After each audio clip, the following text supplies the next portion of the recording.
Thank you for waiting and welcome back. Now let us begin the 14th Seoul ODA International Conference and first session.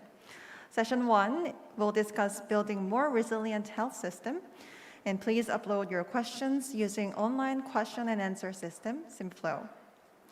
Due to urgent matters, Professor Lee wasn't able to be with us today. Dr. Park Soo-young, Director General of ODA Research Center at COICA, will take the role as a moderator.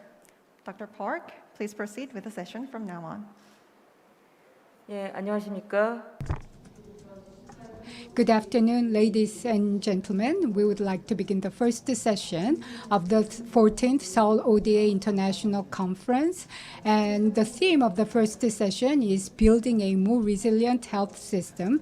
And as the MC has mentioned, Professor Lee Jong-gu, the professor of Seoul National University, had a personal emergency issue this morning, so he wasn't able to join us this afternoon, and I would like to ask for your understanding.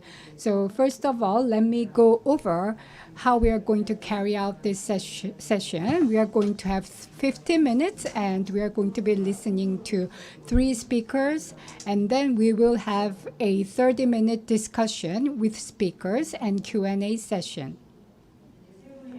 So I would like to introduce you to the 3 speakers.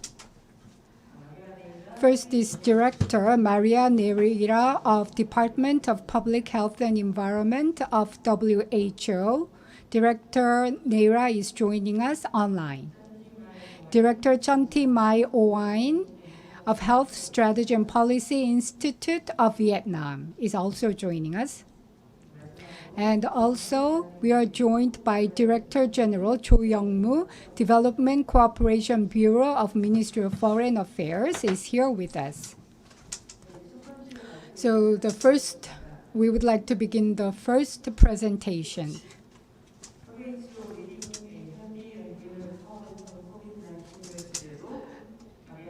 So Director Maria Nera of WHO will be making the first presentation. Thank you very much. A great pleasure to join you today. I would really love to be with you presential, but times are so special that we still need to connect from different remote and virtual places. But anyway, thank you very much for the opportunity. I understand how important is this conference, and therefore I'm very happy to share with you what in WHO we consider will be fundamental to now, after the COVID-19 pandemic, which we are still fighting to control, but we need to already prepare to make sure that all the structural failures that were identified during the pandemic will not be repeated. As you well know, the pandemic, no doubt, put a lot of emphasis on treating patients, on developing diagnosis and treatments and vaccines, but at the same time reinforcing the capacity to provide the best response in terms of outbreak response and emergency capacity for the health system. But we need as well to look at what are the circumstances, the reasons, what happened that suddenly the world, the whole society was confronted with such a virus, and why we were so vulnerable in front of such a situation, and what can we do now to make sure that this will not be repeated again, or if repeated, we will be better prepared and we will make all the tools and capacities we have to reduce that vulnerability. When we look at what's happened, this is where the environmental determinants, the linkages between animal health, human health, and environmental health were again extremely relevant. I think we need to be conscious that if we want to be better protected next time, not only be ready to respond, but to be better prepared and to focalize and emphasize more the prevention part, we need to do the following things. This is what WHO call it the manifesto for a healthy and green recovery. We consider that now that the countries are allocating important financial investments for this economic recovery, we consider that we need to make sure that those investments will go into the right direction. We'll make sure that they will protect us more in future and create, as I say, reduce our vulnerability in terms of human health. And those investments needs to go in the line of the 6 prescriptions that we have identified, which are good for the health of the people, are good for the economy, are good for the society. It can be the road for a more sustainable development. The first prescription is that we need to stop destroying the ecosystems. We need to stop destroying biodiversity. We need to re-establish again a very harmonic relationship with our nature, with the environment, with the ecosystems, which are the ones, after all, that are providing our food, our water, and the air we breathe. And at the moment, because of this very intense deforestation, because of the aggressive agricultural practices, because of the commercializing trade and with wild animals, we have been exposed ourselves, and some barriers between animal health and human health has been destroyed. So we need to again establish a good relationship with nature, because after all, if we keep on this destructive pattern, human health will be suffering. Of course, the next crisis can be a virus, or it can be the crisis that is already with us, climate change. And therefore, we need to change as well, and this will be the second prescription. How are we equipped globally? At the moment we are talking, we still have many healthcare facilities, many hospitals around the world, particularly in sub-Saharan Africa, where they do not have access to safe water, sanitation, or electricity for performing basic services to take care of their patients. So we need to correct that gap that exists, and we need to make sure that this big percentage of the population globally, that they do not have access to safe water and sanitation and electricity, this has to be correct. And this will be good for preventing future outbreaks and preparing our health systems on a more resilient way. They need to be better prepared to cope with the consequences of the climate change that is already there. So they need to be adapted to this situation where we will be seeing probably more cases of vector-borne diseases. We need to reinforce our epidemiological surveillance systems. We need to make sure that our health systems are better prepared to cope with the needs and the use of chemicals, water, and sanitation on a very effective way. So resilience and adaptation of our health systems are fundamental.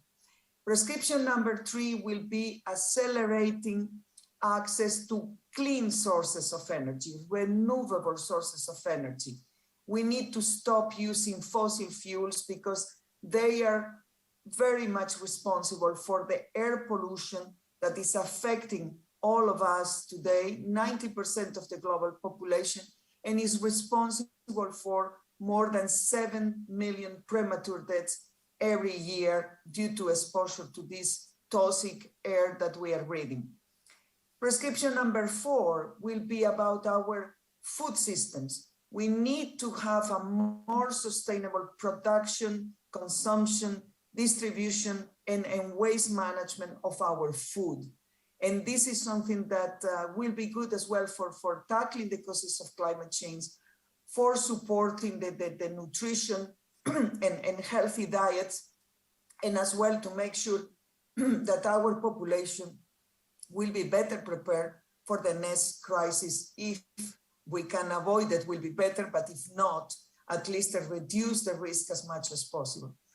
Prescription number 5 will be related to our cities, our urban environments, which at the moment are not providing the best, healthier possible environment for our citizens. We need to make sure that we look at the transport, the mobility of our citizens, again, reducing the pollution, making sure that we have more energy efficient, more sustainable public transport systems, and ways of living in the cities for citizens to be able to move, to walk, and to have an active lifestyle.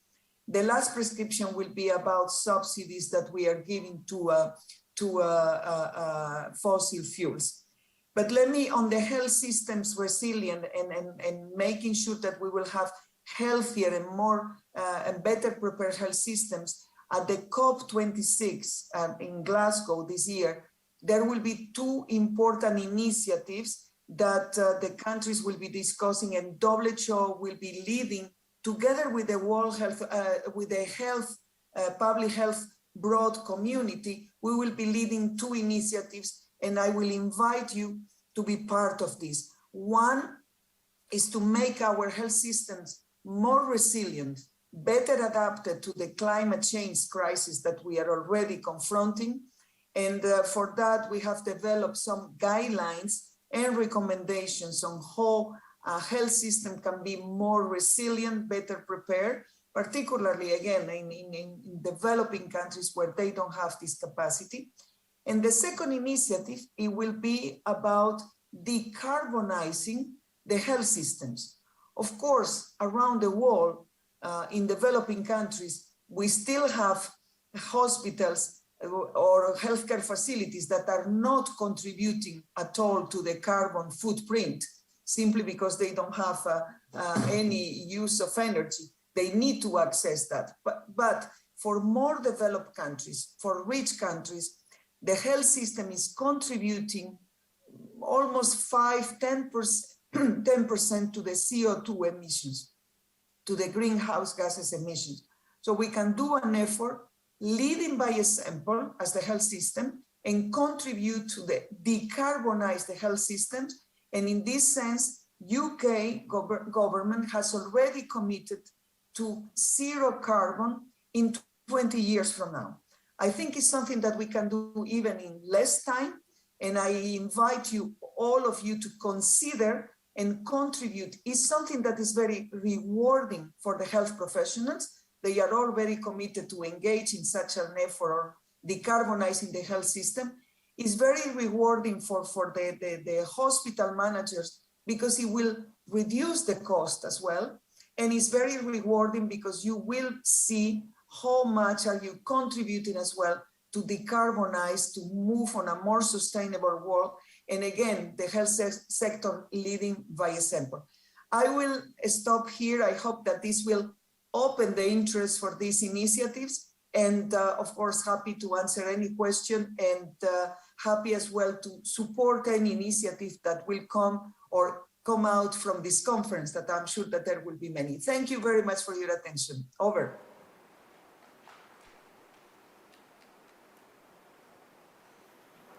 예, Thank you very much, Director Maria Nera. She has talked about the principles based on the interaction between humanity and the animals and how WHO is going to carry out 6 principles. And she has also introduced an interesting idea how the healthcare system itself can be decarbonized. Thank you very much for the wonderful presentation. Now we are going to move to the second presentation. Director Tran Thi Mai Oan of Health Strategy and Policy Institute of Vietnam. you. So first of all, thank you very much for giving me opportunity to share with you the information with the topic of resilience of the Vietnamese healthcare system. So it is when look at on the issue of resilience of the Vietnamese healthcare system, the way that in my presentation we will look at on the resilience from the different function of the healthcare system. So in this presentation, I am going to share with you very quickly, firstly on the overview of Vietnam healthcare system, so that it can help you to have the more information about our system. And then after that, analyzing the resilience of our healthcare system, with that, we will share with you on the enabling factors and the lesson learned we have from the COVID prevention in Vietnam, with challenges and some recommendations. So for the Vietnam healthcare system, some quick information about our healthcare system. The healthcare services in our country are provided predominantly through the state health system. And the private sector is growing to meet the healthcare needs of the people. But the state health service delivery is still the main sector to provide healthcare services. And we also put the working toward the universal health coverage, and the current health insurance cover more than 90% of the population. And we also have a very good financing policy, that is pro-poor policy, so that to ensure the vulnerable groups to be able to access the healthcare services. So regarding to the health service delivery model in Vietnam, you can see that we have 3 levels of care, of which the grassroots level, it is we have a very wide grassroots healthcare network. It is include district and the common common health station. And then with the provincial level, it is like a secondary care, and the central level, it is the similar like the tertiary care. So together with the public sector, we also have the private sector with very huge number of the private pharmacies and private practitioners at the local level. For the following slides, I will share with you on the health systems resilience in Vietnam, and we will look at on the different function of the healthcare system just to analyze the resilience issue. So firstly, resilience in the health system governance. We have the public health infrastructure has been strengthened across the Vietnam, and in order to have the health sector to be able to deal with the issue of the healthcare, we have robust disaster contingency plans and protocol, and the epidemiology surveillance and early warning system has been established. And the government of Vietnam so far, because similarity to another country, until now we have the 4 waves of COVID-19. But the government of Vietnam, we implemented different strategy for COVID-19 prevention at the early stage with the decisive action.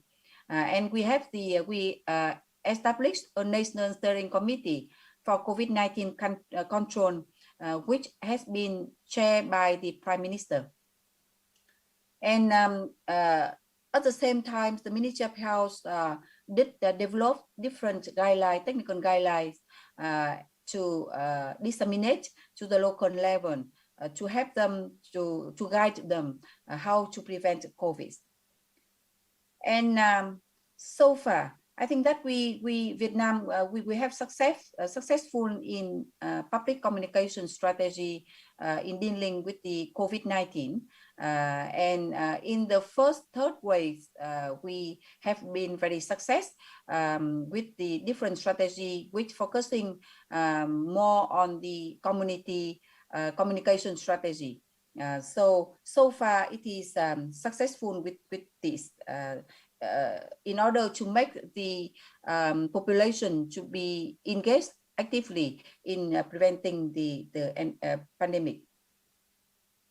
Regarding to the health system financing functions, we allocate adequate fundings from the government budgets to subsidize for all COVID cases. So for all COVID cases, they receive healthcare services free of charge, and it is cover 100% from the government budgets. In terms of the health workforce, the workers from other sectors were mobilized to support the healthcare professional during the COVID-19, and we involved multi-sectorials and different stakeholders participating in preventing the COVID-19. And together, we also have the strong community network to participate in preventing the pandemic. And also, we have safety protocol to enforce the healthcare worker to implement to protect the health staff. We also have the national effort to ensure the physical and mental well-being of the health workforce. Of course, the strategy is very clearly from the at national level, but in terms of the implementation, we still have some difficulties in some disadvantaged area in regarding to this. For the medicine and technologies, the public-private partnership, it is has been employed to mobilize resources quickly and to increase the resources to prevent the pandemic. Especially the COVID vaccination production is put at high priority to ensure the availability of domestic vaccines together with the imported vaccine. At the moment, the domestic vaccine, it is in the progress of the clinical trials, but we are going to complete the final stage of for the domestic vaccine. In terms of health service delivery, we apply, we have several methods to ensure both safety of the healthcare workers and patients and the continuity of routine services during the COVID-19 pandemic, especially for the non-communicable disease patients. So we tried to keep the parallelly the service delivery capacity to cope with the pandemic treatment, but also with the NCD patients. And medicine are available for treatment of positive COVID cases at home, because at the moment when the number of cases of COVID increasing, so in Vietnam we introduced 3 levels of treatment for the COVID-19, and at the first level, it is based on the at the common level. So we provide the treatment for the positive COVID cases at home. So it is managed, COVID cases managed at the community level for those who have the mild symptom or without symptom cases. During the preventing the pandemics, we draw some of factors that help us to have success, or even now we have some challenges for this, but we see that it is the lesson learned from COVID-19 prevention in Vietnam. Firstly, we can see that we have very strong political commitment with multi-stakeholder collaboration and with engagement of the whole society are enabling factors for the success in preventing the COVID-19 so far. Even now, when we have the with the Delta COVID, but we have some challenges with that, but we still receive the strong political commitment from the government with the involvement of different stakeholders in preventing the COVID. And also, vaccination is identified as an important strategy to protect the people from the COVID.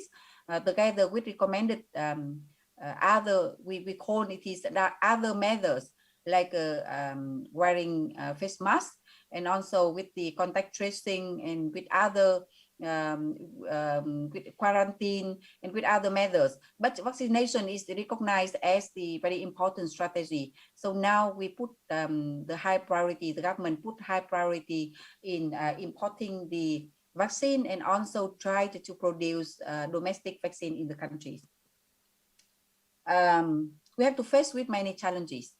And now we are in the fourth wave of COVID-19, and we see that a number of challenges we need to be aware and need to be deal with this.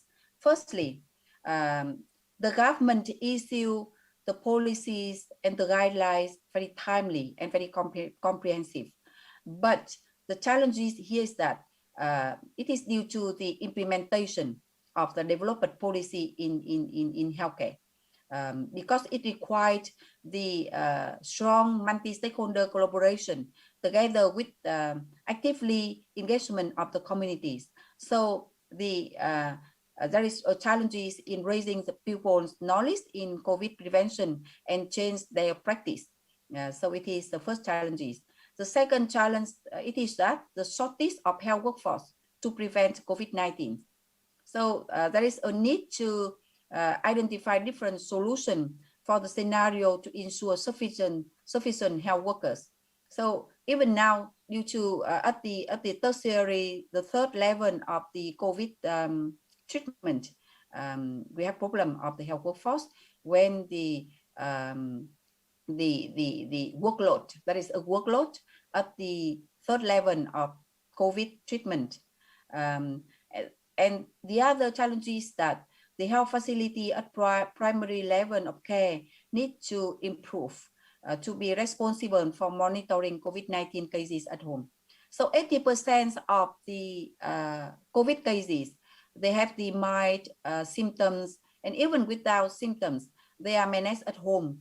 So anyway, they need to be monitored closely because the severity of disease may be increasing. So they need to be monitored by the health worker to recognize the complicated situation or even with the severity of the symptoms.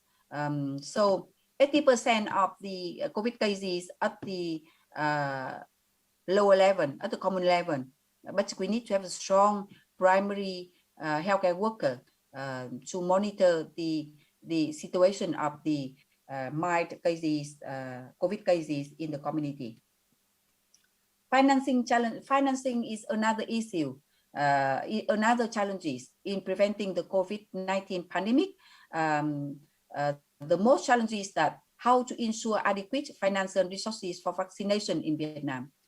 And then health security issue, it is another challenge when Vietnam have a long land border with the neighbor country. So how we can prevent the illegal entry from the neighbor country to Vietnam. It is also a challenge for us in the previous phases of the pandemic.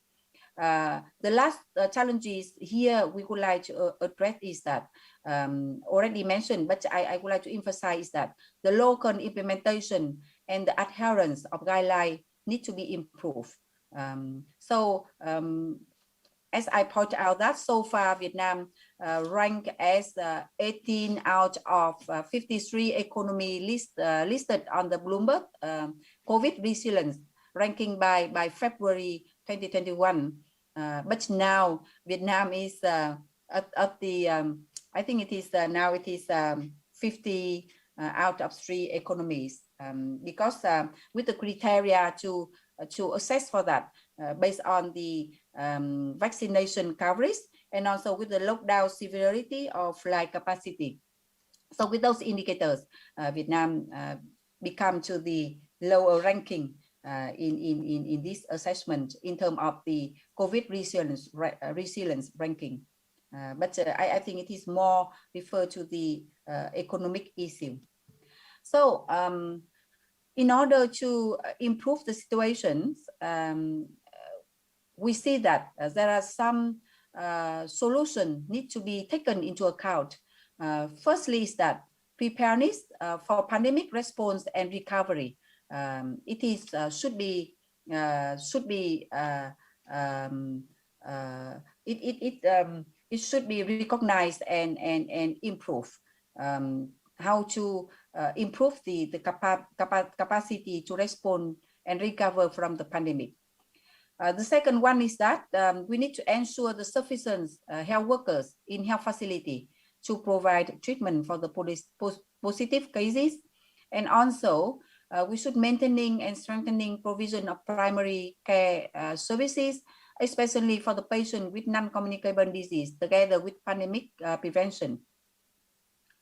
Promoting and enforcement the implementation of COVID-19 prevention measures among population, together with vaccination, it is a solution need to be improved in the coming times, and strengthening awareness through communication to improve pupils' health literacies, to engage them actively in self-managing their health, and also complying with the pandemic prevention measures. It is also very important. And strengthening multi-stakeholder collaboration and engagement in healthcare in general, and specifically in prevention of COVID-19 is very important. And with this conference context, in terms of the multi-country collaborations, we want to propose two recommendations. First one is that promoting multi-country collaborations to develop global actions for dealing with the COVID-19 pandemic. And this involves sharing the genomic data of the SARS-CoV virus quickly and efficiently for better solution to prevent and control the COVID pandemic. And there is a need to share the lesson learned between the countries in response to the crisis, like COVID-19, and to set up a coordinating mechanism for the country to support each other for securing medical supply chain as drug, medical equipment, and especially for vaccine to control the pandemic. So it is some information to share with you on the how Vietnam deal with the pandemic and what is the resilience issue of the healthcare system. So thank you very much for the attention. So over to you. 오하인 소장님 감사합니다. 오하인 소장님. Thank you very much, Director Owain. So Director Owain has talked about the Vietnam case, how Vietnam Ministry of Health has successfully responded to the healthcare crisis. And Dr. Owain, when it comes to COVID-19, has mentioned certain lessons, the importance of strong political commitment of the government, importance of having access to vaccines. All of these efforts needs to be coordinated and cooperated with other developing countries. And we'll now move on to the next presentation by Director General Jo Young-moo of Ministry of Foreign Affairs. He will talk about Korea's development cooperation policy in the post-COVID-19 era. I am delighted and honored to speak about Korean government development cooperation policy in the post-COVID-19 era at this prestigious conference. COVID-19 has been with us for more than 1 year and a half, and this pandemic is still threatening millions of lives and livelihoods around the globe. It becomes so important to overcome together the challenges we are facing. Indeed, the unprecedented challenge caused by COVID-19 has called for global solidarity and cooperation more than ever.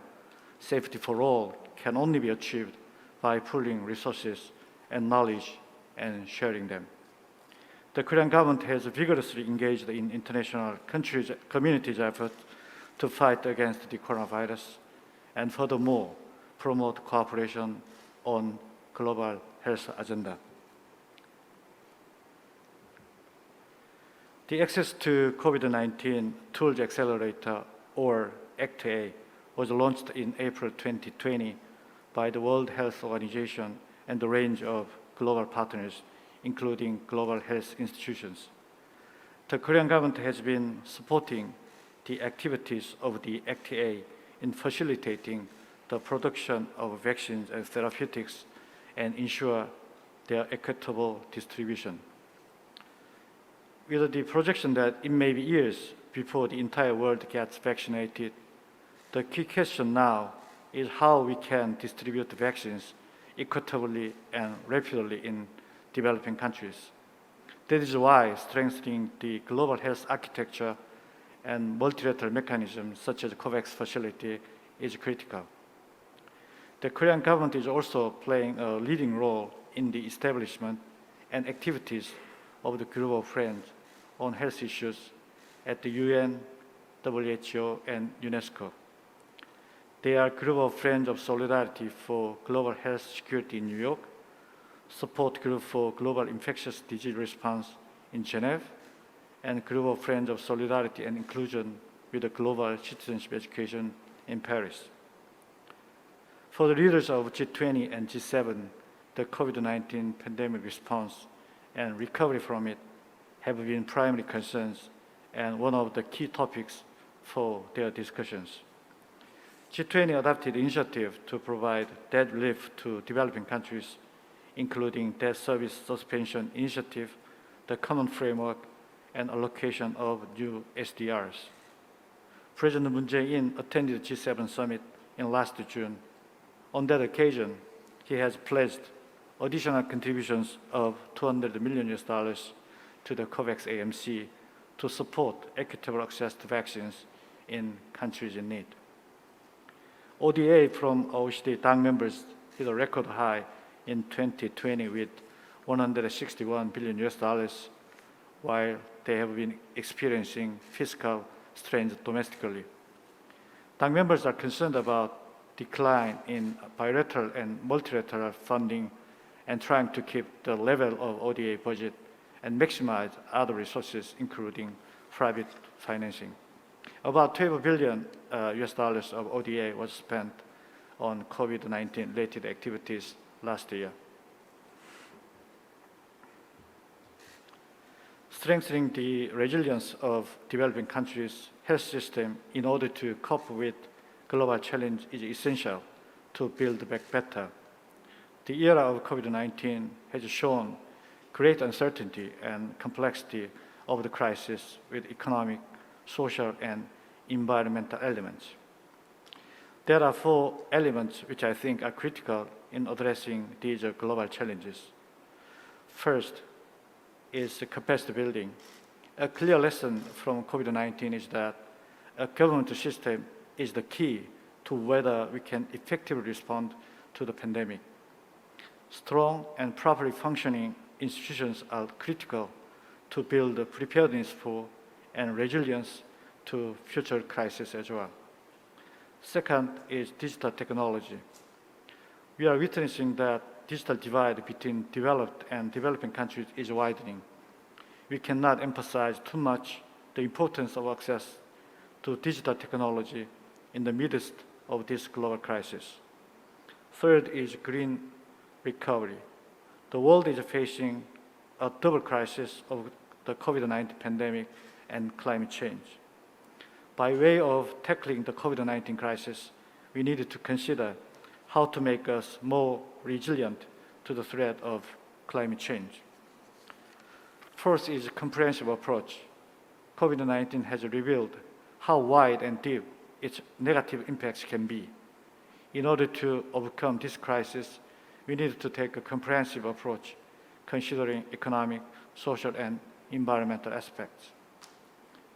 Bearing in mind, the Korean government adopted an ODA initiative called Building Trust to help countries respond to COVID-19. In addition, Korea formulated a series of ODA strategies in key areas such as science, technology, and ICT, HDB Nexus, and Green New Deal.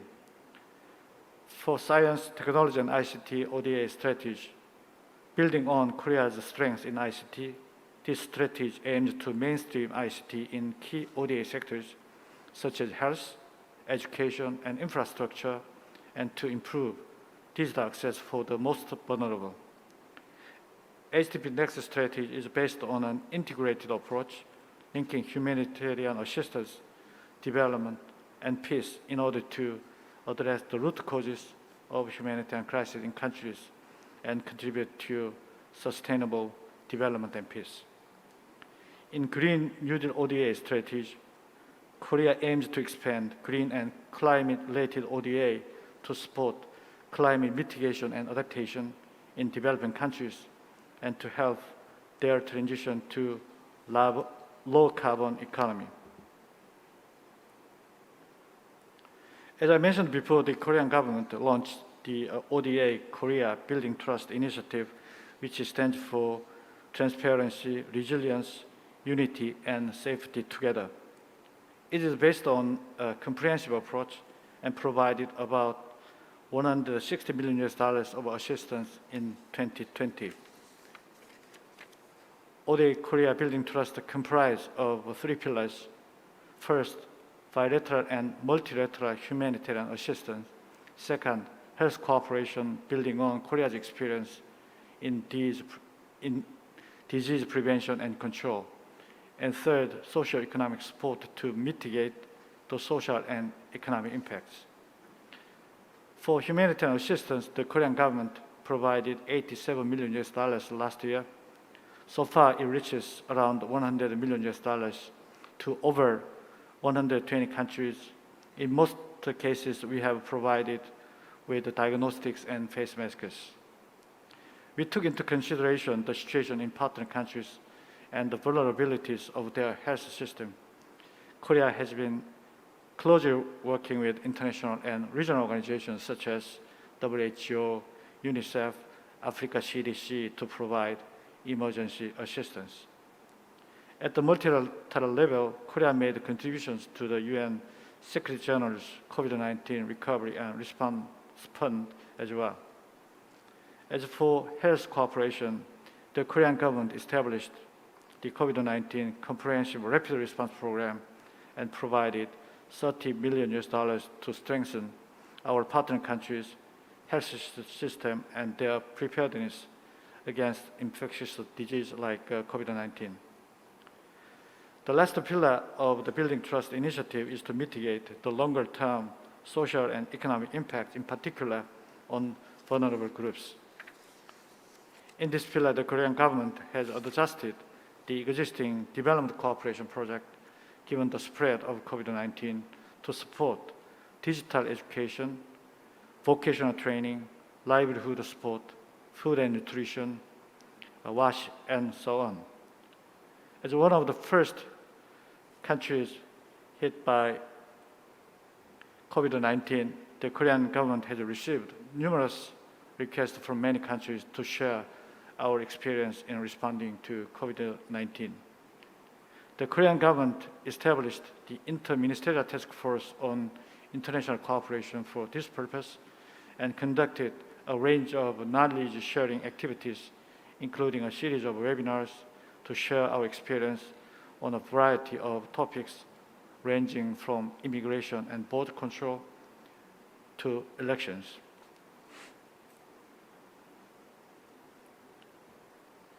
The Korean government adopted the 3rd edition of Comprehensive Plan for Development Cooperation this year. This plan is our mid-term strategy for development cooperation we have been adopting every 5 years. This policy paper accommodates rapidly changing development landscape, including the challenges caused by COVID-19. The Korean government aims to promote global value and co-prosperity through cooperation and solidarity. Strengthening response to global health threat is included under the inclusive ODA pillar of this plan. Korea strives to scale up health ODA by 21%, strengthening support to health system, improve basic sanitation infrastructure, and strengthening capacities for comprehensive response to infectious disease. In the process to reach the goal, we will provide customized support to the needs of partner countries, provide appropriate technology, support the WASH project, and build capacity for health and medical personnel. Korea will continue to take a comprehensive and systematic approach in health ODA programs so that we can effectively contribute to building more resilient health systems in our partner countries. I stop here. Thank you for your attention. 네, 주영국장님 감사합니다. 주영국장님. Thank you very much, Director General Cho. Director General Cho has talked about the policies of the Korean government to deal with the pandemic.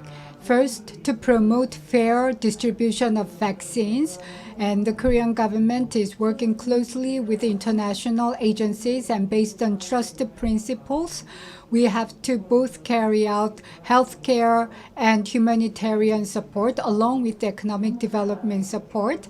And then he has also talked about other various plans. So we have to work together with advanced nations and our partner countries, and his presentation was very informative. Thank you very much. So we have heard from all the three speakers, so we are now going to move on to discussions and Q&A sessions. And first, to Director Nera, we have a question to Director Maria Nera. In the face of the pandemic, well, you could say the pandemic, COVID-19 virus is fair and unfair at the same time because everybody can be infected with the virus. But depending on which country you live and which class you belong to, the recovery process and the probability of recovering is quite different. And as many other speakers have mentioned, between advanced nations and developing countries, there is some inequality, especially the vulnerable people on top of the economic challenges are not having fair access to the vaccine. And Director Nera has talked about 6 manifestos of WHO. And do you have any tailored manifesto plans for developing countries? Thank you very much. It's really a very interesting question. As you rightly say, the virus has proved that everyone is vulnerable. Rich, poor, developed countries, developing countries, the virus can spread everywhere. But it's true as well that one of the most basic recommendations in terms of public health to stop the transmission of the virus was, for instance, wash your hands. And washing hands for 3 every 10 citizens in the world is something almost impossible. They don't have facilities, they don't have soap, they don't have water, and they don't have sanitation services. So this is one of the very shocking situations that we have been confronting. In terms of equity of the vaccines, I think you heard from WHO the need to have a more solidarity, more equity. We will be safe, all of us as a society, only when everybody will be safe. The manifesto for developing countries is very relevant as well.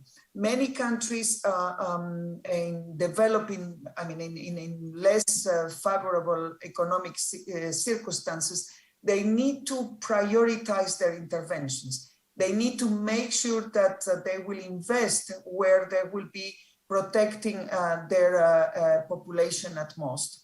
That's why we recommend universal health coverage.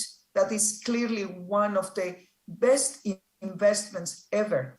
Make sure that people will have access to basic health services.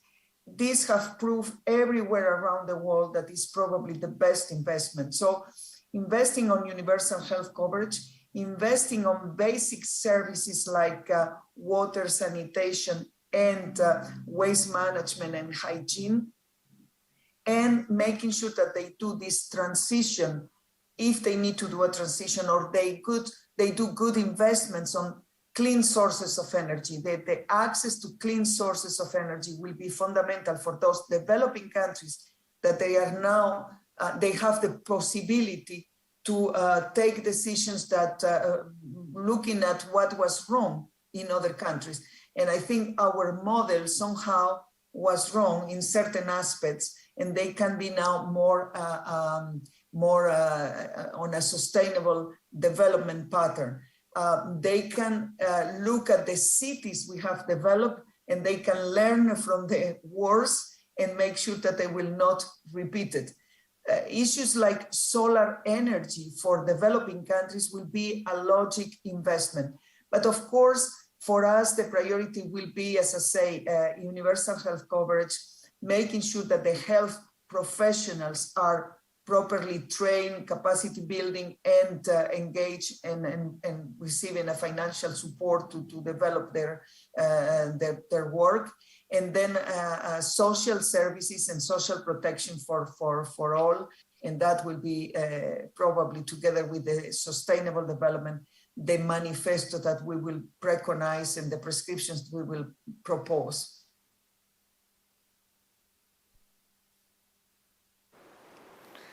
이제 두 번째 So now we'll move on to the second question to Director Owain. Director Owain, in your presentation, has talked about the importance of cooperation with neighboring countries. And as Dr. Owain has mentioned, in order to respond actively to the pandemic, all countries must join their efforts. One country cannot do it alone. So in the face of the pandemic, Vietnam government, I believe, must have cooperated with ASEAN countries. So do you have you cooperated with ASEAN, other ASEAN countries? Yes. Regarding to the cooperations with the neighboring countries, yes, we did. We cooperate with the and also with the support in the pandemic preventions. We support the Cambodia and Laos in terms of support them with the technical support in preventing pandemic, and also with providing some kind of the preventing measures, equipment for preventing the pandemic. So like in Laos, we send a team of the professionals to Laos and supporting them in preventing the COVID pandemic. So the cooperating and discussing on sharing in terms of the strategy to prevent the pandemic, we did with them. Another thing is that, like I mentioned, because between the country we have the long borderlands with those countries. So in terms of the collaborating between two countries to prevent the illegal migration from the illegal people into the borders. So yes, we did collaborate with Laos and Cambodia in preventing the pandemic. 예, 오하인 소장님 답변 감사드립니다. 그럼 세 Thank you very much. Now we will move on to Director General Cho. 자료를 Well, when I look at your presentation materials and when I hear the presentation by other speakers, comprehensive approach is critical. It was mentioned several times. In the area of health, COVID-19 seems no longer to be addressed by health approach. That's a consensus. In case of Republic of Korea's approach taken toward COVID-19 or in the future, what kind of coordinations are being carried out, or has Korean government come up with any kind of comprehensive approach? Thank you for your question. Well, frankly speaking, when COVID-19 occurred, the directions of ODA need to be adjusted. So we have been pondering upon what we need to do. And as I mentioned before, we have come up with a new initiative called Building Trust in response to COVID-19. of course, we have an urgent needs. So humanitarian assistance is required, but also we need to overcome not only the immediate risk, but also in the future another crisis might break out. That's why we need a capacity building. And COVID-19 is giving a detrimental impact to the overall society, to our economy, to every aspect. That is why we need a comprehensive ODA initiative, and that is why we have come up with the Building Trust initiative. And of course, ODA is being provided by working together among all Korean ministries. So based on the coordination and consultations among Korean ministries, we are trying to come up with what kind of approach we need to provide post-COVID-19. And we even came up with a post-COVID-19 ODA strategy that encompasses what kind of framework we need to implement, what should be our future direction. And we have already come up with a basic direction. 예, 주영목자. Thank you very much, Director General Cho. And I don't want to dominate this opportunity to ask questions. And we have received some questions from the chatting room. So allow me to share some of the questions with you. This is about response to the COVID-19 pandemic and sustainable development goals. Achieving those SDGs might suffer as a result of responding to the pandemic. And in our efforts to achieve the SDGs, what kind of efforts do you think we should enhance? And what would be the core part of our support for developing countries? And other questions. Let me share other questions with you.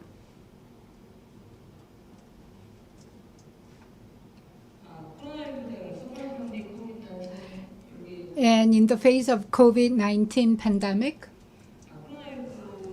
suffering from COVID-19 pandemic, many countries are going through a lot of difficulties, and developing countries are suffering more. So what are the best ways to develop the infrastructure for developing countries? And what's the opinion of WHO for developing the infrastructure of developing nations? And the next question.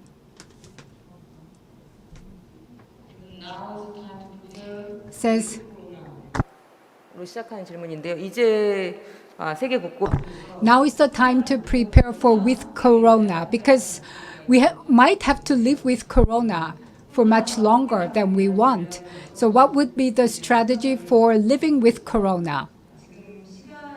And given the time, well, given how we are suffering from the Delta variant, well, we might have to come up with a strategy for with corona period. So I would like to ask these questions to all the three speakers. What's your thoughts about with corona era?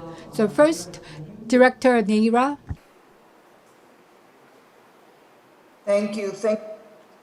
Yes, we need to be prepared to live with virus in general. We have been living for millions of years with virus. The best protection now for the COVID, for the SARS-CoV-2 will be to keep with the vaccination and reach for around the world and broadly a very high level of protection and vaccination. In terms of for the next pandemic, how we live with the possibility of emerging infectious virus, investing on the protection of our health, the preventive measures that I mentioned before will be the best.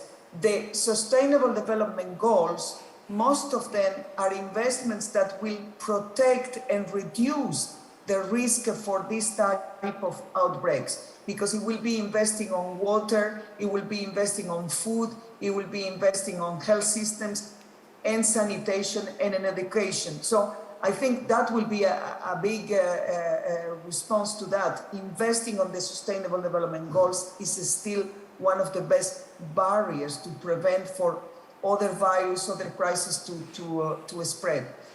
Second, of course, certain lifestyles, how our cities are less crowded, because an infectious agent will spread very well if you have a very crowded population. So our urban spaces needs to be maybe reconsidered.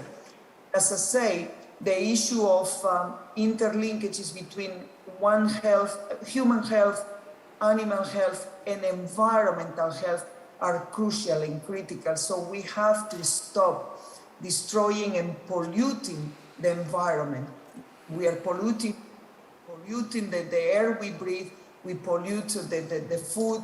So we need to rethink our ways of consuming, producing, and we manage our waste. I think this is an opportunity for making a more public health oriented approach, common sense approach, I mean, investing on the essential and having more sustainable lifestyle.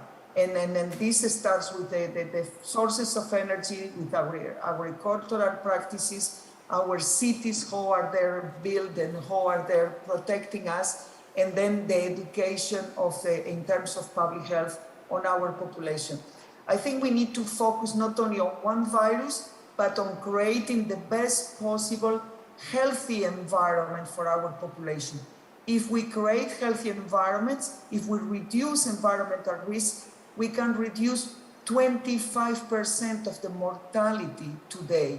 So I think it will be a very wise, common sense, strategic, relevant for the economy, relevant for the health, and relevant for the society. Over. Thank you. 감사합니다. 이제 Now, Dr. Oanh from Vietnam, the same questions. In order to prepare with Corona, what kind of efforts is the Vietnamese government making? Okay, so in order to be able to live with the corona, I think there are a number of strategy need to be done. Firstly, is that like the expert already mentioned, vaccination is very important. So we need to ensure that the coverage of the vaccination to the whole population. And the second thing is that Vietnam also, we recognize that we need to strengthen the healthcare system. We need to recover the healthcare system after the pandemic, but also strengthening them to be prepared for the pandemic. It is very important because when the capacity of the healthcare system, if it is not good, it should be strong, so that the health system can be able to detect or to treat, or even with the testing for the new cases, not the COVID, but for the pandemic when it is occur, another one it is occur.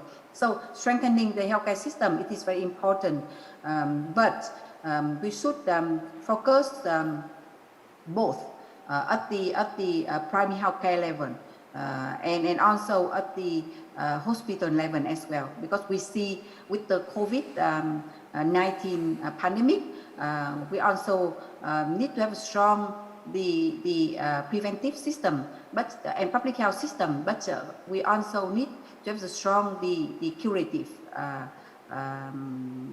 health service system as well. And another thing is that, like the expert mentioned, that we should have the good lifestyle, so the people should have the better health. But I think we need to have a strong and good strategy, good solution to deal with the issue of NCD. Try to reduce the proportion of people suffer from the NCD. And manage those suffer from the NCD, because for the virus like COVID-19, there is a high proportion of having more severe cases among the NCD patients. So we need to have the people to manage themselves, to change their lifestyles, but with the lower proportion of the NCD. So it can help the pupil avoid from suffering from the pandemic, from the virus. So thank you very much. 감사합니다. Thank you very much. 같은 질문입니다. Same question. Well, other speakers have mentioned great things. COVID-19 virus has reversed our achievements that we have made with regard to SDG. COVID-19 virus will not be eradicated right away. There are various kinds of variants. So with COVID-19, I believe is a course that will happen ahead of us. At the same time, we need to achieve SDG. So as other speakers mentioned, most important thing is a fair, equitable access to vaccines to everyone. In light of that, international communities need to work together so that equitable and fair vaccine provisions can be achieved. Of course, Korea is ready and willing and very actively taking part in this international community's efforts. And if there's any needs from the developing countries, we are providing a lot of support to COVAX and to other international donor organizations. Also, in the era of COVID-19 virus, we have a lot of area that we need to work on. But I believe capacity building is the most important thing, especially capacity building in the health personnel or health system, as WHO Maria Nera mentioned. It's very, very important. We need to work on that. And at the same time, developing countries, digital infrastructure investment is also critical. That's where we need to put our energy. And also capacity building of the local actors need to be beefed up. And that's where we need to provide more assistance. That's all. Thank you.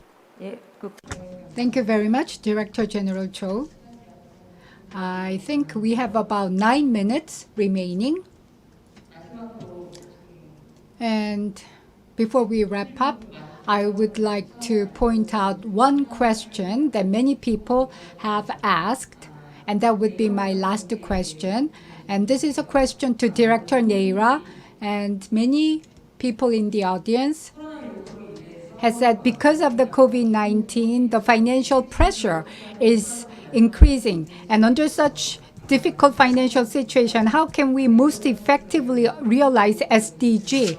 Director Nera, she's working in WHO, and she probably has experienced a lot of response strategies of many advanced and developing countries. While we are responding to the pandemic effectively, how can we find a way to realize SDG? What do you think is the best strategy?